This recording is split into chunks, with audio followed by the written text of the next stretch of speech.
Hello, hello. Welcome to Be Bold America. Our topic today is a vital one to democracy, which is a free press.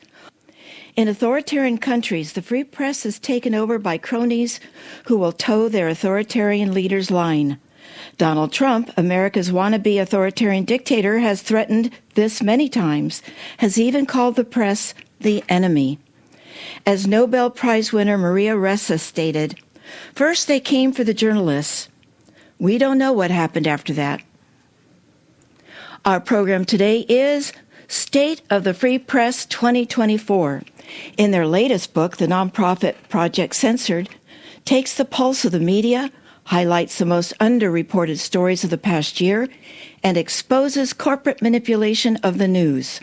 State of the Free Press 2024 brings together some of the most incisive media critics to expose the impact of corporate money and political influence on the press, highlights the top 25 most underreported stories of the past year, and profiles those brave journalists who continue to fight for a media that is free of both for-profit benefactors and political agendas. This book comes at a time when trust in the media is at an all-time low. We have big things to do. Today's bold guest is Mickey Huff. Mickey is the director of Project Censored and president of the nonprofit Media Freedom Foundation. Since 2009, he has co-edited the Project Censored yearbook, including its most recent volume, the one that we'll discuss today. He is also co-author with Nolan Higdon of United States of Distraction, Media Manipulation in Post-Truth America, and Let's Agree to Disagree, a critical thinking guide to communication, conflict management, and critical media literacy. To learn more, visit projectcensored.org, and you may also sign up for their newsletter on the site. Welcome back to Be Bold America, Mickey. Thanks so much. It's wonderful to be back on the program with you. I'm delighted because you were here a couple years ago talking about your book, United States of Distraction, and it was a brilliant book. And here's another one that you've done that really raises the issue about the free press. And you start your book by asking the question, what if journalism disappeared? So I'm going to ask you, Mickey, what would happen if journalism disappeared? Well, for many people, and thanks again for having us on to talk about our work, and folks can learn more at projectcensored.org. Thanks for the very gracious introduction as well. I appreciate that. My pleasure. For many people, what they consider journalism in the United States already has disappeared. You mentioned that there is this decline in trust, and it's not just in media, but our public institutions in general. Yes. We've seen 21st century has really ushered in a pretty significant decline in that regard, and it's almost it's hard to call it a form of civil apathy. It's more of an entrenched sense of cynicism that I think has settled in with more than one generation of Americans now, where a lot of folks are kind of just nervously watching things kind of get worse. Whether it's politics, the climate, the elections, the inflation, the economy, wars raging around the world, and of course, decline of trust in news media. These things are unfortunately related. But back to the disappearance of journalism. Given that many people are not liking what they're seeing in the so-called mainstream, and we don't use that term at Project Censored, we call it the establishment press, the corporate media, legacy press for the print or those that have been around a while, broadcast or cable. We're more specific about the way we label the media. And consequently, a lot of people in the U.S. are not really critically media literate, and so they kind of lump it all together. And that's part of the problem. So in the introduction, Andy Lee Roth and I were riffing on, well, what if journalism disappeared? And so we were using it sort of as a symbolic approach or even metaphorical approach in different ways. We were walking through the intro. We were saying, well, look, actually, let's get literal for a minute. News is disappearing with more conglomeration and increase in hedge funds buying newsrooms and buying local papers and shutting them down or paring them down and what have you. we have the creation of what are referred to as news deserts. And your listeners may have heard about news deserts before because it's been a term that, has been in the culture for a little bit now, unfortunately. But what we're referring to is, these areas that used to have robust local media outlets, sometimes 2, 3, 4 papers or news outlets to a city, that are down to one or none. And if you take a look at some of the statistics around the studies of this, even a couple years ago, a fifth of the country lives in a news desert. I mean, that's pretty striking. Northwestern University did studies at the end of 2022. Of course, we've seen even more since then. But the numbers are, again, they're just striking. Over 1,600 counties in the U.S. only have one newspaper. Another couple hundred with over 4 million people don't have any. Now, I can hear what some people may be saying in the audience, right? Saying, well, look, we live in the era of the internet and social media, and people can get news from a lot of places. And so, well, okay, that's true. However, let's take a look at that trend, and we addressed it by talking about how people kind of just assume that since we live in a society that has First Amendment protections that claim to protect the free press, and this is, of course, ensconced in our mythology here in the United States, right? We get to hear from one side and the other. We get to hear Team Red and Team Blue. We have a diverse group of opinions. But what we really discover is that increasingly people believe, because they're on social media or because they have access to 500 channels and Google and all the rest, they basically act like news finds them. And this is something called news snacking.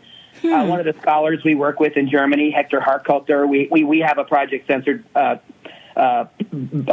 arrangement where we work with people in other countries, and we do these things internationally, not just in the United States now.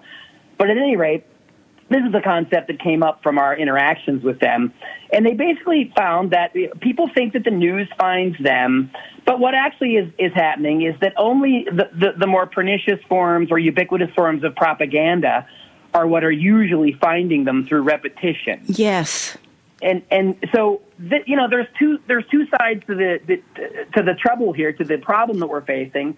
On one side, we have fewer news outlets with declining trust, and then on the other, we have people that just kind of think that they don't have a responsibility to be reasonably informed. So when we put the two together, it's not a pretty picture.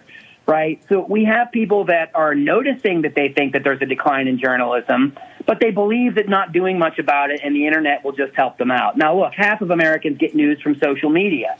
That's problematic for various reasons, even though social media can be good for other things. So you can see already in the first 10 minutes here of our conversation, there's a lot of nuances. There's a lot of gray area, and things aren't really black and white. And so what Andy Roth and I did in the intro is we wanted to show that, look, despite the fact that we have multiple crises going on around our fourth or fifth estate, as it were, there are many independent outlets, nonprofits, and others that are reporting on news in communities and trying to fill those gaps.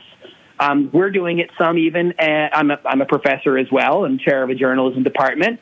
We've tried to use our college newspaper as a means by which to fill local news voids, and we actually have college reporters going out and reporting not just on the college football game or what's going on in the president's office or what have you, but what's going on in the community. Because a lot of places around colleges, they're increasingly relying on that kind of information for the community. So Andy Roth and I went and talked about, and this is what we do at Project Censored. We talk about the top underreported stories every year from the independent press, and we herald the fact that while the corporate media don't always, miss stories, and they do report sometimes good stories in the public interest, we do rely heavily on these independent outlets to fill in the gaps. And so we went back historically to talk about the golden era of muckrakers, whether it's Ida Tarbell, Lincoln Steffens, Upton Sinclair.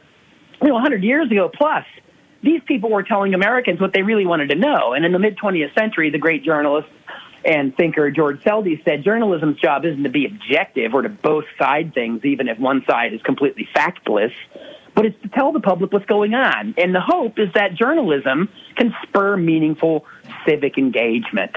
And so in our intro to the book this year, it's a whirlwind, as you've noticed. It really runs the gamut from the daunting challenges we face to heralding those that are really doing something to push back and to help make the public more informed and understand that being skeptical of what's happening is something that could be helpful and useful. But if we become cynical as a society, if we become cynical about our news media and the fourth estate and our elections and our representatives and everything else, cynicism breeds inaction.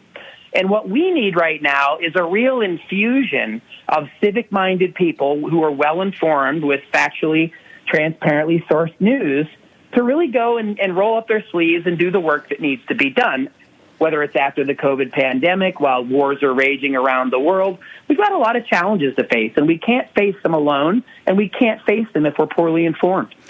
Well, you're just talking about something that I wanted to ask you about. That is, Tom Hartman recently wrote an op-ed asking what the impact of yellow journalism will be on the elections in 2024.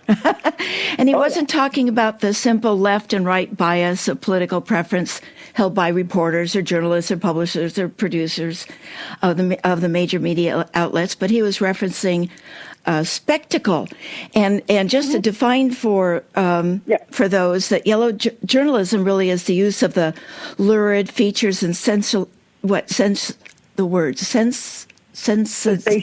Thank you. Yeah, news tabloidized, sensational information. Yeah, and to attract readers and increase their circulation, and this has just gotten horribly worse with the social media and the clicks and the likes and the friending. Oh, yeah. And then now researchers even beginning to weigh in, documenting how the 21st century yellow journalism has altered our political landscape and has led to the rise of scandal and celebrity and personality spectacle. So what's your take on yellow journalism? I mean, there are people that aren't even reading newspapers or really listening or watching the news, and then this stuff comes and finds them via algorithms. Yeah, or the whole rise of the specter of fake news and the moral panic around all that. And look, yellow journalism and sensationalist journalism, that was all the rage 100 years ago, too. That's right. It's just gotten worse, I think. So I think you're right. It's proliferated much more with the technology, right? And the algorithms and things are very deceptive, and people have a hard time understanding it. That's why critical media literacy education, which we teach, is so important, because it tries to give people tools to understand and deconstruct this stuff and not rely on outsiders like, quote, fact checkers and so on. Who's checking the fact checkers? Who owns and pays them, right? This is a series of questions that we really can never stop asking. But back to the other point that you raised about sensationalism, since 1983, when our founder, Carl Jensen at Project Censored, coined the term junk food news, we have seen nothing but a proliferation of it. We've seen nothing but a parade of inane, idiotic, sensational, lurid, tabloidized, spectacle nature distractions masquerading as serious news stories. And we've been covering this at Project Censored for decades. So we were founded in 1976. We were talking about the news that didn't make the news, but Carl, who worked with ombuds people and worked with journalists and people that he knew, I.S. Stone and Walter Cronkite and then Hugh Downs and, those folks from that period.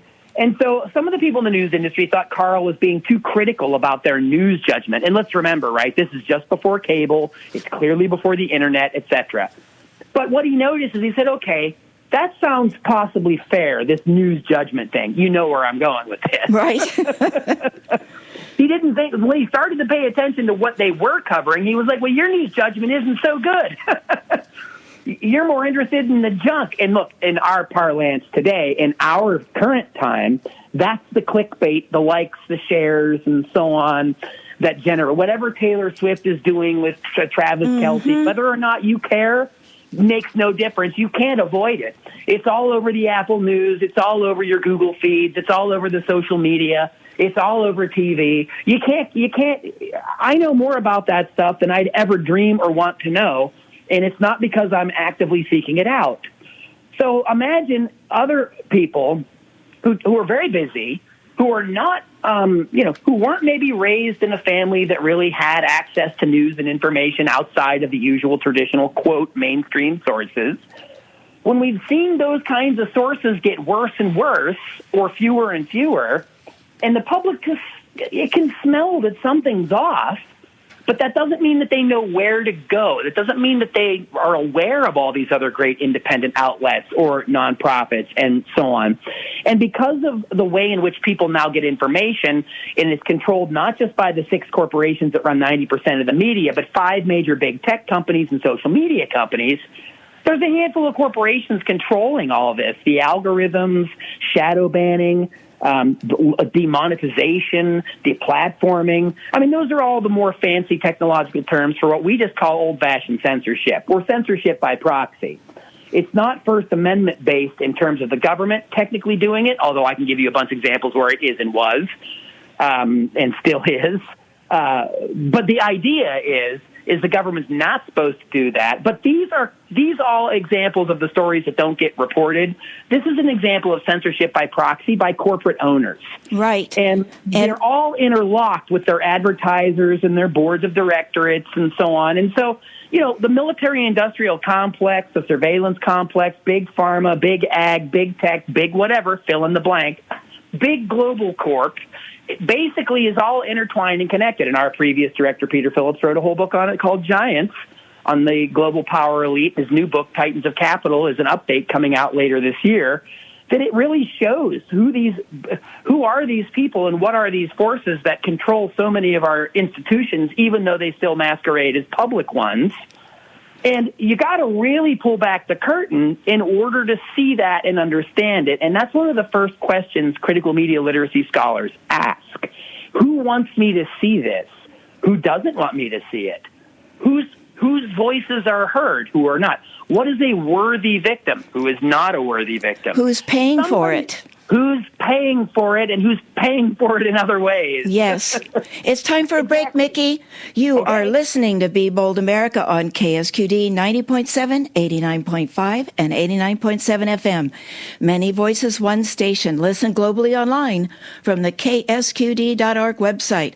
Our topic today is State of the Free Press 2024. Mickey is the director of Project Censored and president of the nonprofit Media Freedom Foundation and co-author of the new book, State of the Free Press 2024. Learn more by visiting Project Censored website at projectcensored.org. I'm your host, Jill Cody.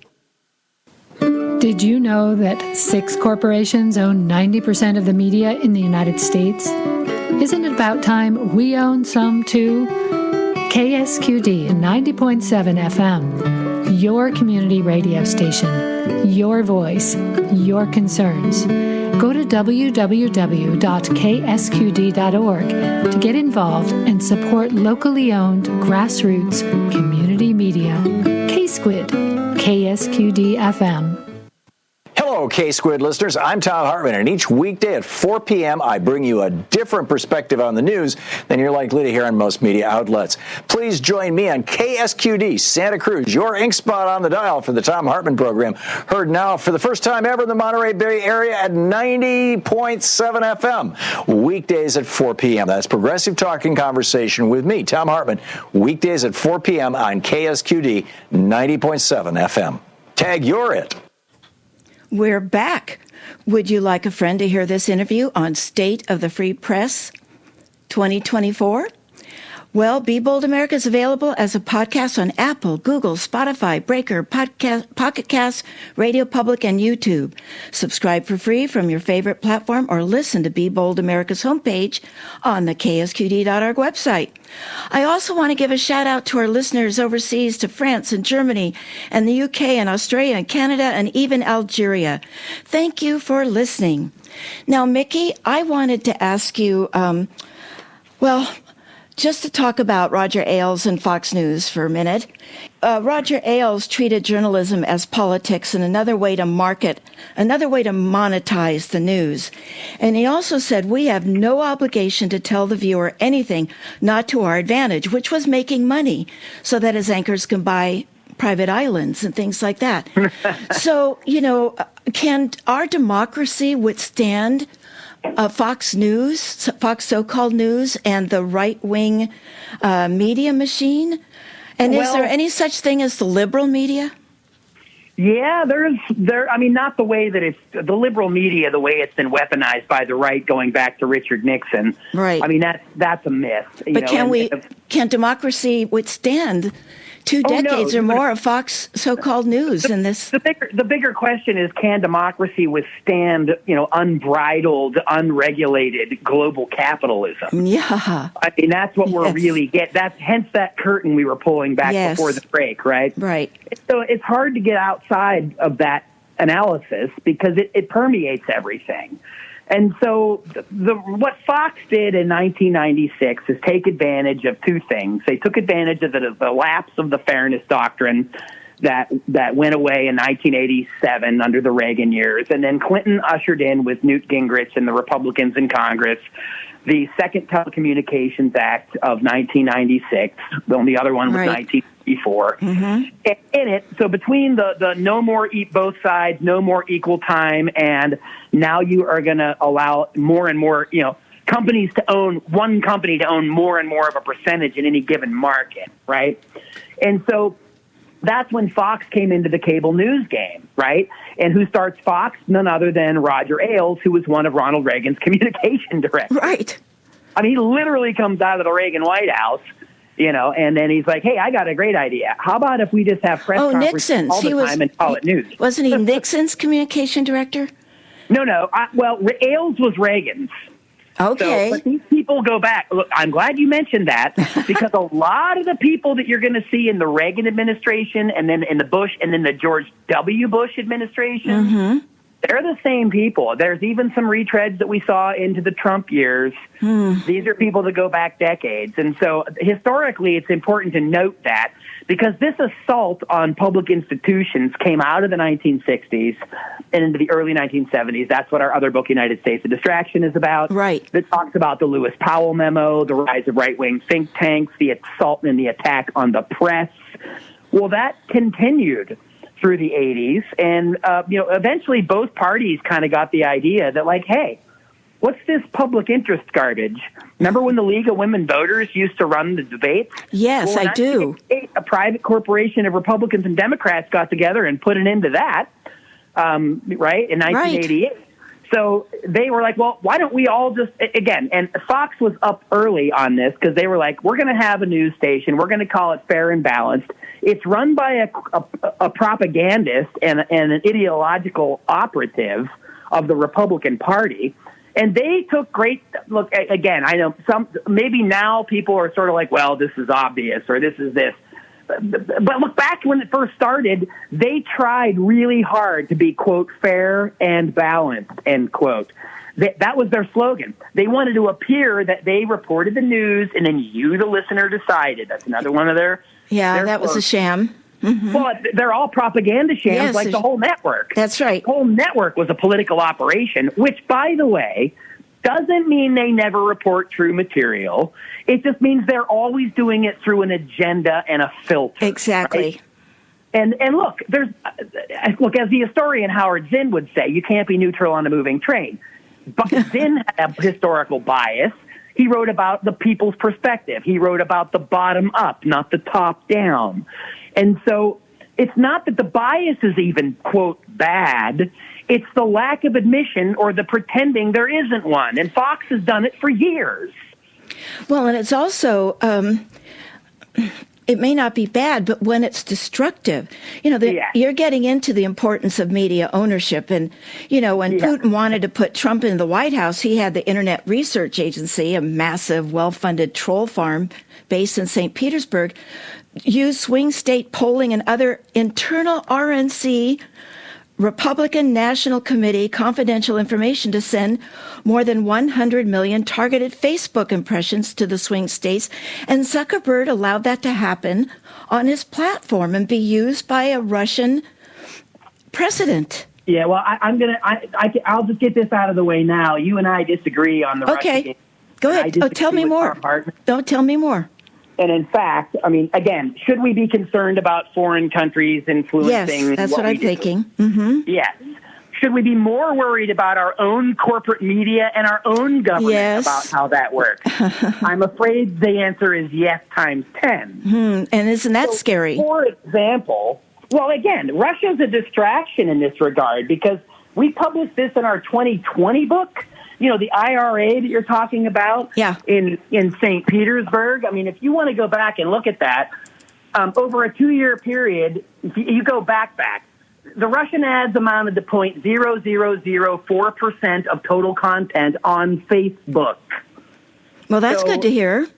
I'm just saying that even though you're talking about Facebook's total content for between 2015 and 2017 around the election, the Facebook content for those 2 years were 413 million times more than the 80,000 posts from IRA, meaning the posts from Russia were almost nothing. They were a drop in the bucket, and you'd have had to hit them by mistake. So you're saying that they did not have any influence on the swing states? Little discernible impact. Okay. Little discernible impact. Okay. I've written several books about it, and so has don't take my word for it, the smart people over at Harvard, Yochai Benkler, they wrote a whole book on it called Network Propaganda, meaning, yes, countries do this. Mm-hmm. Yes, it's a threat to the integrity of our information ecosystems, but it statistically is way down on the list versus what the major problems are. And the major problems are the corporate owners themselves. But we have more to worry about with our own media here. Yes. And if people were more critically media literate, they would be able to understand that. They would be able to deconstruct the team red, team blue nonsense that cable news has turned into. Look, you can't outfox Fox, as Robert Greenwald said in the great film Outfoxed, right? Mm-hmm. Which is a 20-year-old film now that's still sadly extremely relevant. But it's very relevant for MSNBC. It's also relevant for CNN, who think that they can be the blue counter to the red Fox. And that's the problem is that many Americans just go to one or the other based on their confirmation bias. And real, solid, ethical journalism in the public interest kind of has disappeared from a lot of the cable airwaves, if it ever was there that much. Now we're back to riffing on the intro. What if journalism disappeared? Right. This is what we're kind of riffing on. And again, don't want to harp on the being contrary. I just have a different opinion on the Russia angle. That's okay. Not because it doesn't happen. That's why I wanted you to tell me more. Teach me. It's been overblown. It's been overblown. And in fact, we actually have a couple articles in the Progressive magazine coming out next issue. We were invited to be guest editors of this summer's critical media literacy election issue of the Progressive magazine out of Madison, Wisconsin. Mm-hmm. And we do talk about that in there. We talk about how people are worried about a lot of the wrong things. Well, you're actually making me feel better. Thank you. Well, people are worried about, look, it's not wrong to be worried about some of these things. It's just in the noise. You know how you were talking about the sensationalism and the yellow journalism? Yellow journalism, yes. So from 100 years ago, the yellow journalism of the day was very popular and sold papers, and in fact led to the decline of a lot of the muckraking reporters, because the muckraking reporting that was really done in the public interest was hard to do. It took time, it took money, it took effort, it took courage, but that's what people liked. They really liked it. But see, the news moguls and the owners, the Hearst papers, the Pulitzer papers, they saw that people like that, and so they cynically manipulated and co-opted it and started publishing a bunch of garbage because it would sell papers, right? Right. So we have our own version of that going on right before us, that it's not that news has disappeared. It's just so hard to hear it through the din, through all the noise. Through the noise. And Roger Ailes created a noise machine. Boy, did he ever. I mean it. Yeah, really? And you cover this stuff on your programs. Fantastic. Thank you. You cover amazing issues that people need to know about to understand the maintenance of small d democratic republics, right? Right. And you and your listeners know we can't do that without information. So we need to be very worried about who owns and controls that information, about any inside or outside forces that might work to manipulate that information. But case in point, over Congress, which is now looking to pass laws to allow the Secretary of the Treasury to unilaterally revoke 501c3 nonprofit status by decree without due process or appeal. Oh, dear. It violates government policy. I kid you not. Wow. It sailed through the House. It was in the Senate, and they were trying to attach it as a rider to the FAA reauthorization bill. Has nothing to do with that. FAA reauthorization bill, of course. Exactly. Sneak it through. Mm-hmm. Yeah. But it didn't go this time. We got lucky. But I'm telling you, they're coming after the nonprofits. They're coming after the independent media. Just like the government was trying to shut down social media, they created a disinformation governance board. How many true Orwellian is that? This is the Democrats doing this. I know. Mm-hmm.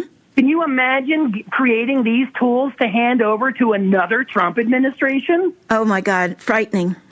Well, this is why I'm sounding the alarm bell about those things that are happening now while the Democrats are in control of the White House. Yes, thank you. And it's time for a break. You're listening to Be Bold America on KSQD 90.7, 89.5, and 89.7 FM. Many voices, one station. Listen globally online from the KSQD.org website. Mickey has been recognized by the Society of Professional Journalists, Northern California chapter, for their annual James Madison Freedom of Information and for the Beverly Keys Educator Award. He continues to co-author articles on media and propaganda for several scholarly journals and news publications. He also co-directed Project Censored's latest documentary on fake news and critical media literacy titled United States of Distraction, Fighting the Fake News Invasion. I'm your host, Jill Cody. We'll be right back after Jim Hightower's American newspapers have shut down. Jim Hightower's commentary titled, Why Are We Letting Financial Hucksters Dictate Our Local News? Thank you, Eliza. Here we go.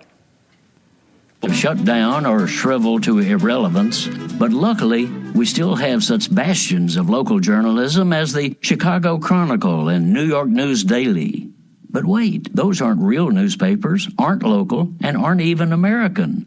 They are Russian fake news outlets created in recent weeks by Putin's propagandists to interfere in our presidential election. They are web publications with names and designs that mimic real U.S. news sites but have no reporters or local newsrooms. Rather, they exist solely to fabricate, quote, news reports that appear legitimate, getting picked up and re-reported as fact in understaffed chain-owned newspapers, then promoted on right-wing social media sites. This is what happens to people in democracy when local journalism is stripped away or hollowed out. No one is on regular watch, allowing charlatans, profiteers, and propagandists to dupe unsuspecting residents.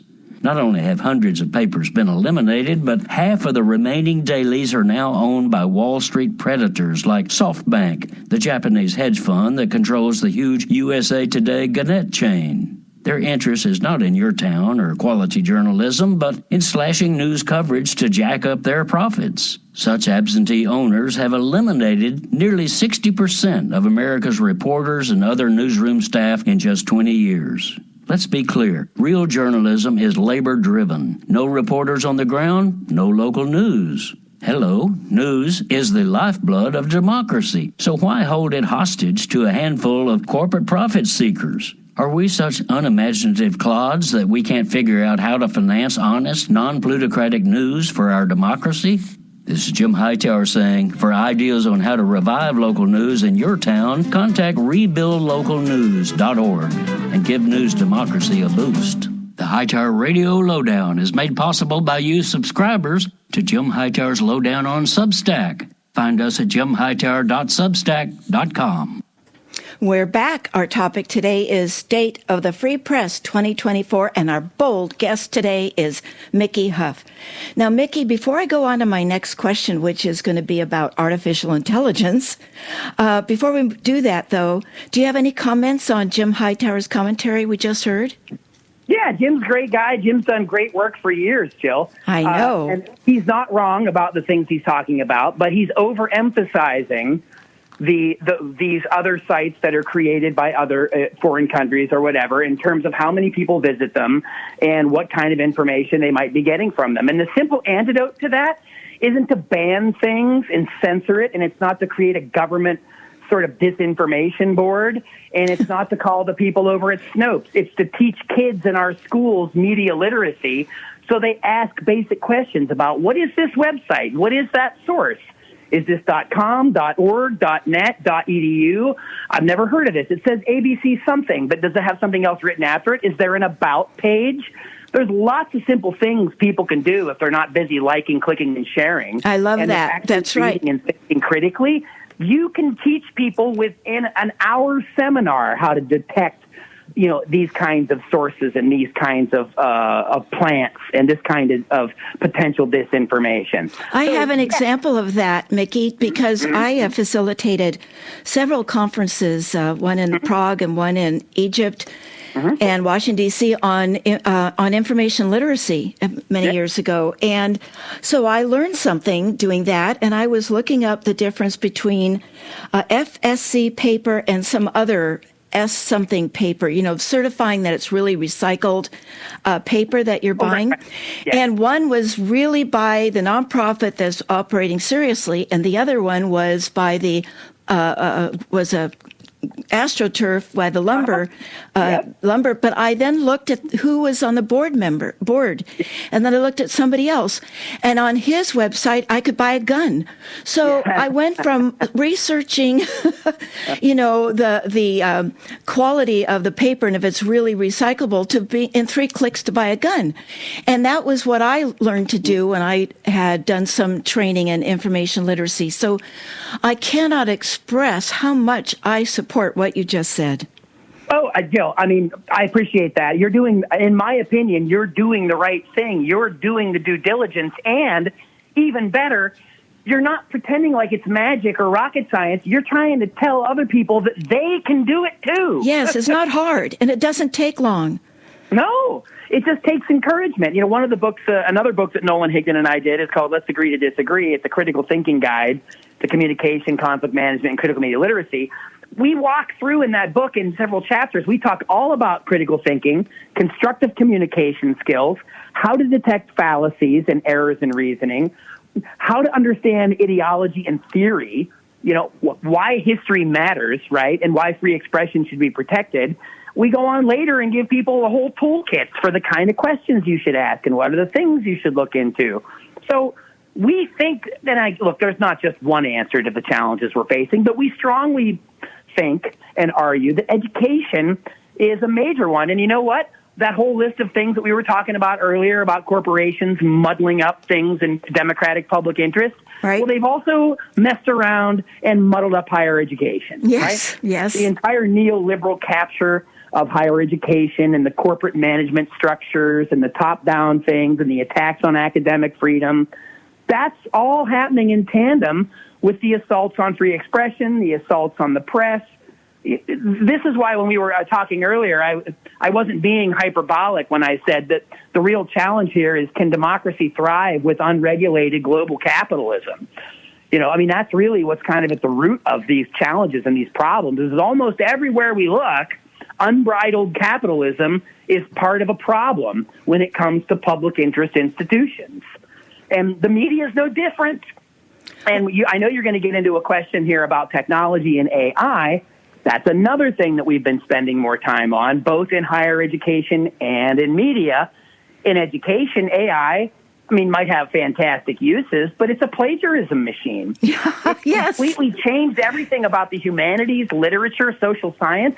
I can't just pretend that students aren't using these things to turn in work that I'm supposed to grade. It's really difficult to detect it. Even the computer software systems that colleges use that are supposed to detect it have a margin of error. And there are several colleges, pretty prominent ones, Vanderbilt being one, they outlaw the use of these tools now because even if there's a 1% margin of error, given how many papers college students submit at their school in any given year, they said that they would have up to 750 erroneous plagiarism accusations, which would permanently go on people's records, and so they can't stop it. Wow. And so, and this is why people at the Future of Life Institute at MIT and other places have been slamming the brakes on AI stuff, saying, hey, we need a timeout. We can't just be ushering this out everywhere and having it on the back end of everything and be doing all this. We don't know. And now it's Project Censored. Andy Lee Roth we got a grant from the prestigious Reynolds Institute of Journalism at the University of Missouri, where we put together a proposal, and Andy's spearheading research on AI and algorithmic literacy for journalism. Wow. Well, I got interested in it because I read an article in the San Francisco Chronicle. I still buy the newspaper and have it delivered to my home. Good for you. And You. and it was written by, I feel like a dinosaur, but I support journalism. And it was written by Reach Nuala Bashari, who got his first job with Hoodline, which I think was a local newspaper for neighborhoods, which was very successful because people wanted to know about what was happening in their neighborhood. Then it got purchased by other company, and then it was purchased again and again. And now it's using AI to write the local stories by scanning other stories, even in the Chronicle. And he said, quote, "Seeing my job replaced by AI was surreal." And he wrote the article saying AI is helping to destroy local journalism. And you're talking about this very subject. Yes, it's true. I mean, again, we don't try to finger wag and say all the tech is bad and all the stuff is bad. We wrote co-wrote another critical media literacy book for young people called The Media and Me. It's one of the only books written for young people. It's been adopted by some major schools in the country. It's a guide to critical media literacy for young people. It's available. You can go. I have that book. It is wonderful, and it reminds me of a question I do have for you. In that a lot of these young people learn things on TikTok. Is any of this on? Yes. Good. Okay. Yes, good and answer. We're on TikTok and we're on Instagram. Project Censored goes and we do short explainers on media literacy, and we put them on these platforms where people will see them. Yay. And that's the positive use of this technology. That's right. Wow. Yeah, that's right. We're not ceding that space. And look, the worst thing you can do as an adult is tell young people what they're doing is bad or wrong, if it isn't all bad or all wrong. And so we wrote a book that really goes into the weeds about what's good and bad and how young people can tell us. That book there's a couple young people that co-authored it with us that were in college. We had high school kids and junior high kids to give us feedback on it when we were writing it, So you got to build that relationship, and education is a great place to build those relationships and build that trust. And again, because we've outsourced so many things and we've seen such a decline in things like local journalism, it's not that it's disappeared. People just don't know where to look for it and what it looks like. And that's why critical media literacy education and news literacy is so important. That's why we do this book every year, State of the Free Press, to talk about where people are doing great public interest journalism. We have a whole chapter on media democracy in action that showcases individuals and organizations that are doing amazing work that most people may have never heard of. Well, I was going to ask you more about that chapter, but right now it's time for another break. Yep. If you are just listening, you are just joining us, my bold guest is Mickey Huff. Mickey is the director of Project Censored and president of the nonprofit Media Freedom Foundation and co-director of Project Censored's latest documentary on fake news, The Critical Media Literacy, the United States of Distraction, Fighting the Fake News Invasion. You are listening to Be Bold America on KSQD 90.7, 89.5, and 89.7 FM. Many voices, one station. I'm your host, Jill Cody. This is DJ Dubsy, inviting you to join us for a very special episode of the Sunday Dinner on Sunday, May 19th from 6 to 7 p.m., We'll be discussing the grief process and our relationship with the forces of life and death. It's food for thought and food for the soul on the Sunday Dinner here on K-Squid, 90.7 FM, 89.5 FM, and 89.7 FM KSQT Prunedale. You can also stream live at ksqd.org. Keep it locked here on K-Squid. We're back with Mickey Huff. So, Mickey, what Media Democracy in Action? Let's talk about that chapter a bit. Yeah, let's. Every year we put together, and Misha Garakoulis has been doing this, our critical media literacy curriculum development officer. She's been doing this chapter with us for the last couple of years, and she has a background in media literacy and human rights education. So it's a really interesting mix of things that she's been putting together. And so for example, in this year's book, we highlight several. In fact, one of them I'm sure you probably are very aware of, Jill, and that's Jen Stanko, who did the brainwashing of my dad. I've had her on this program. Yes, of course you have. So we include various people like this who are doing things to try to move the needle, whether it's on media literacy, information integrity, free press issues. And so we've had the pleasure of inviting all kinds of people over the years. I mean, some of them better known than others, especially for the National Coalition Against Censorship and Books Week. We're involved in all these kinds of things. So we think it's important to share these people's work, these resources, because, again, lots of folks are like, well, I don't know what to do. I don't know where to go. And I know the show is Be Bold, Jill, and I mean, I might just be bold on an everyday level. You are wonderfully bold, Mickey. I love it. Good. I appreciate that. But I think it's important to just say, hey, look, if you already know about this, that's great. No, we're not here to insult people's intelligence, but we also want to say, hey, if you didn't know about it, why don't you check this out? Why don't you check out the Youth Free Expression Program at the National Coalition Against Censorship, fighting book bans? Watch Jen Senko's movie. See what's going on with her story. Rebecca Vincent from Reporters Without Borders, amazing, important work that these people do, right? Right. And the Press Freedom Index. I mean, these are amazing people doing amazing things that are not household names. And by the way, May 3rd was World Press Freedom Day, started by the United Nations in 1993 to call attention to the importance that news media play in societies around the globe. And this year, the United States slid 10 places, I believe, to 55th in global press freedoms, and Israel is at 101, and they just banned Al Jazeera. So we've slipped to 55th. 55th. I mean, it certainly doesn't sound like we're number one there. We're number one in arms exports. We're number one in incarcerating people. Mm-hmm. We're number one in debt and raising the debt ceiling. We're number one in carbon emissions with our military that never gets counted in those, and they're the biggest polluter on the earth. But we're not number one in press freedom, Jill. We're 55th. And that's why we need more critical media literacy. We need people to be more aware of where they can go to get good information and news they can use. Journalism is not dead, but the capitalist corporate version of it is clearly running its course, right? It's doing what it was designed to do. It's not designed to serve the public. It's designed to serve the advertisers and the shareholders. And occasionally it serves us too. But independent journalism has a different mission. It really seeks to educate the public, and independent outlets may be specifically informed. They may be about human rights, or they may be combating racism, or they may be about immigration, or there's various things that a lot of independent outlets do or focus on. And so people say, well, they're biased. And it's like, listen, everybody's biased. Every source is biased. And the ones that tell you they aren't might be the most. So that's why you have to have critical media literacy, education, and awareness.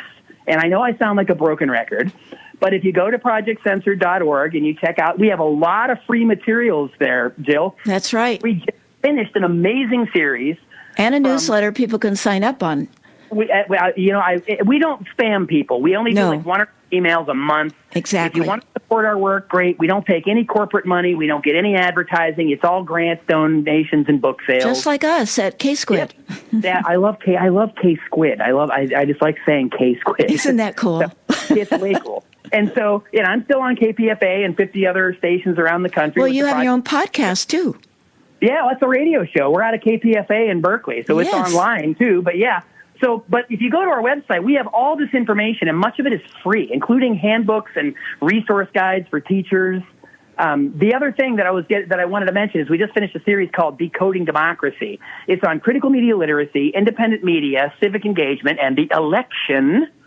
And we've got 30 or 40 experts, media people, scholars, journalists, etc., that we ask these 4 questions to, and we just put these montages together. So hey, classroom teachers out there, I know the school year is coming to a close, but hey, August is going to be here before you know it, and you're going to be doing lesson plans over the summer. Great exercise for the classroom for the fall before the election. Literally show students these videos. Show them expert people talking about what does it mean to be critically media literate. How can I be more civically engaged based on this information? What do independent media sources tell me that these other corporate or mainstream sources aren't telling me? How does that change the way I talk to people or act, or how does that change my involvement with what's happening in society? Our hope is that it alleviates people's cynicism and that it brings people back to a healthy skepticism and a hopeful way that they can participate in a society that's ours. Well, you're just naturally segueing into the keep, stop, start. Yes. So what can we keep doing, stop doing, and start doing, Mickey, to support you and your efforts and be the critically media literate?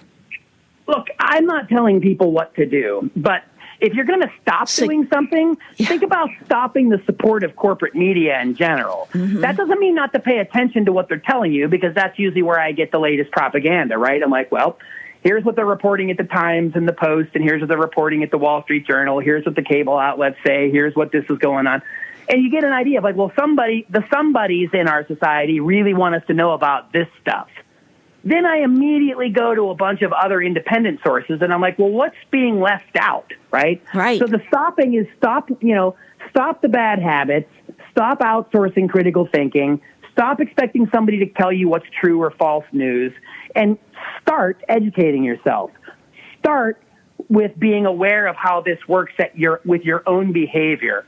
And then, right, when you're educating yourself, then branch out and start broadening your media habits, broadening your media diet, turn down the junk food news, right, and turn up the media democracy in action. Turn up the outlets that are telling you things that you need to know to improve your life and to improve things in your community for people less fortunate than you. That's something that capitalism doesn't love to talk about unless there's profits in it. And then it's often performative wokeness and, some kind of performative philanthropic function, building a new baseball stadium or something for working class people that'll never be able to go there. Or having like highfalutin colleges that average people could never attend or go to. Right. That's not, I'm not saying that those aren't good, that we have those. I'm saying that everyday people need everyday solutions. Right? And capitalism doesn't really provide those, right? Our democratic institutions should be helping us get that information, should be helping us access these types of issues with solutions attached to them. But again, our entire political spectrum is basically controlled by money. Increasingly dark money. People don't even know where it's coming from. And the part of that Jim Hightower clip, Jill, that's important is like people are just unaware that they're being manipulated at every turn. And at the end of the day, it doesn't matter if it's Russia or if it's the Chinese company that owns TikTok. What do you think Mark Zuckerberg's Facebook and Instagram does? It does exactly the same thing TikTok does. They just can't control it because it's a foreign country's company. And so it's not that, again, it's funny. It's that they're making such big hay about TikTok because it doesn't take a rocket scientist to figure out, don't all social media programs work this way? Don't they all do the same bad things that you're talking about? Why is it only bad because it's coming from China? It's such a dumb idea that they're trying to promote here. It lacks any kind of critical thing. If you think about it critically for 2 minutes, you can realize how ideologically driven the TikTok ban is. In fact, Mitt Romney was just talking to people in the Biden administration, and they said out loud that the main reason they targeted TikTok was because of Gaza. Oh, jeez. They said it out loud. Oh, God. And so let's stop supporting that. Let's be more aware that that's actually happening on the regular, and let's support independent media. Let's support community radio. Let's support education. Let's support teaching this in our schools, doing workshops, getting it on the curriculum. California is now the 5th state that mandates media literacy education, but they haven't gotten busy telling us how to do it yet. Meanwhile, we've already written 2 books about it. We've written 2 textbooks, one for college, one for junior high school. We're ahead of them. But guess who else is ahead of them, Jill? Big tech and the corporate media. Because they have their own versions of media literacy that teach kids how to use their products and their devices. Right? And in their products and devices and in their browsers and their software, they embed other things written by people who used to work at the Pentagon or the CIA or wherever else. And they are then promoting a form of media literacy like NewsGuard that will red flag any alternative or independent news source while giving green lights to Fox and CNN. So people need to be aware that we are living in an information war, and we're really the targets. And so, again, the things we can do more of: support each other, support independent media, support critical media literacy education, and have these kinds of difficult conversations. And Jill, I have to say, I am very delighted. I'm not surprised, but I'm very delighted we can have a conversation and even disagree potentially about the Russiagate issue or some of the other commentary, because it's so important. We need to model that. It's not we're enemies or because we have different viewpoints. Jill. But actually, you taught me. but it would be so foolish. How foolish would it be of me if I just immediately was like, well, that's it. We can't talk about that. That's it. You're crazy. We're done. That would be ridiculous. But that's what many Americans do. They see one issue that they disagree with, and they shut down, and they won't talk to anybody. And that's part of the problem. But independent media can model good dialogue. It can model ways that we can agree to disagree. That's and right. We can learn from each other in the process. Mickey, thank you for being our bold and impressive guest today. You are so exciting to talk about. I just trip over my tongue because I don't know what to say next. You are just a wonderful guest. Thank you. You're a wonderful host, Jill. I mean, you have a fantastic program. K-Squid is great. Santa Cruz is a lovely community, and my colleague Nolan Higdon teaches down there, so I think you're all really lucky to have him down there. Oh, wonderful. Well, we have to have you back again someday. Again, thank you for coming back on Be Bold America. What's next on Be Bold America? Please join us on Sunday, June 2nd for Around the Political World with John Rothman. John F. Rothman is a renowned radio talk show host, popular lecturer, and political and foreign policy consultant. John was a longtime host on KGO Radio until the station's management suddenly changed its format. John has been a professor at the University of San Francisco Fromm Institute since 2004 and has been involved in many political campaigns on the national, state, and local levels. Today, John Rothman hosts a popular podcast called Around the Political World with John Rothman. So please join Be Bold America on Sunday, June 2nd at 5 p.m. to hear longtime radio talk show host John Rothman beguile us with his political views on the current state of our government, Congress, the Supreme Court, and our democracy, and what the future might hold if we do or don't get out to vote this year. Our future depends on it. As a reminder, Be Bold America is available as a podcast. Now you may listen to the show anytime for free by subscribing through your favorite podcast platform. I want to give a special thank you to our talented Be Bold America's program engineer, Eliza James, and to our station's tireless program director, Howard Feldstein. You're listening to KSQD Santa Cruz and KSQT Prunedale. Many voices, one station. Listen worldwide online at ksqd.org. Stay tuned for Sunday Dinner and with DJ Dubsy. My name is Jill Cody, and thank you for listening to Be Bold America. Until next time, keep, stop, start.